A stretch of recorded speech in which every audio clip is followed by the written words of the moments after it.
First of all, we're told there's no danger to local drinking water. Now, several experts say it's not so much that the data is wrong as how some are interpreting it.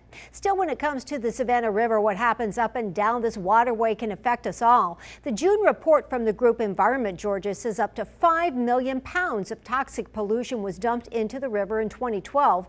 Now, that includes preservatives like nitrates. In high quantities, they can be especially harmful to children.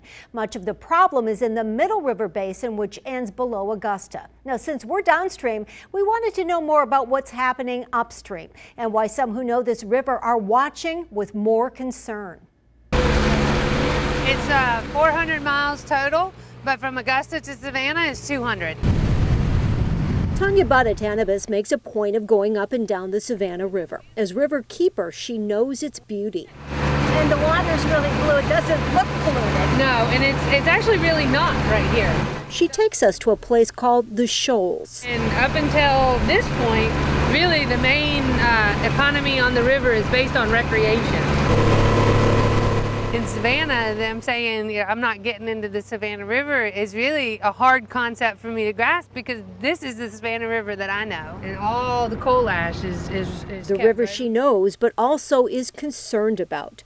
Right now, we're just upstream from Augusta. Once we get into Augusta, we shift the way that we use the river, and that's when it becomes industrial. Then we go downstream, and within a few minutes can see several discharge pipes. Once you get to the outfalls and down below that, that's where that water quality really kind of plummets. Lots of nitrogen, lots of phosphorus, everything from arsenic, chlorine. First, it's a city water outflow pipe, then a discharge pipe from a South Carolina plant. Remember, the river is shared by 2 states. With a coal plant, you're talking mostly heavy metals. When I say the discharge looks pretty clean to me, she says I might not want to take a drink. Still, an important point here, this is legal. All of the outfalls that we're seeing, these are permitted outfalls, right? So the state has made an agreement with the companies how much they're going to dump in. Of course, industries are required to treat the water that they return to the river, but Bonatanibus says no discharge can be completely chemical-free. Next, we go back to the Georgia side, to the outflow pipe of DSM Chemicals. This is the single largest outfall in the state of Georgia by far. 3.6 million tons of effluent into the Savannah River right here every single year, which is half of everything that comes into the Savannah River happens right here. But some experts say the report did not consider the pollution dilution effect. So here again, we're talking about the amount of discharge going into a river versus the amount of water that's actually in the river. The river does have a huge volume of water, tens of millions of gallons a day. But for the riverkeeper, it's about balance. She says already there are 48 industries with permits to dump into the Savannah River, compared to just 1 permit on the Ogeechee River. She'd like to see more people in our area paying attention. Where does their drinking water come from? The Savannah River. We do get water from the Savannah River. Heath Lloyd is the City of Savannah Water Resources and Public Works Operations Director. He says every day about 30 million gallons of water is drawn from the river and treated here. In general, about 80% of it goes to the industry.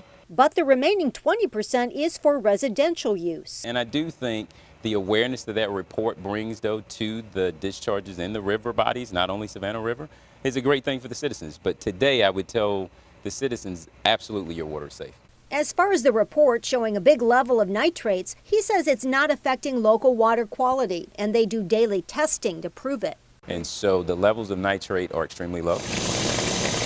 Then he took us to their testing lab. We do approximately 136,000 tests every year.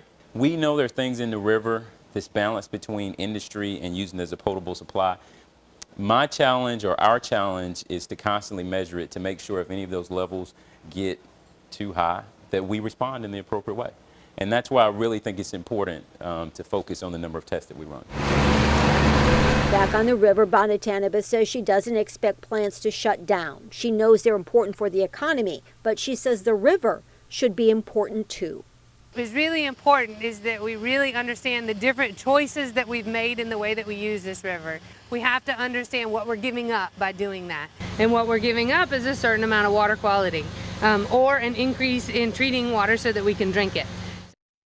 To find out more about this issue, you can see the full report from June and more from my interviews in my story at WSAV.com. JoAnn Merrigan, WSAV News 3.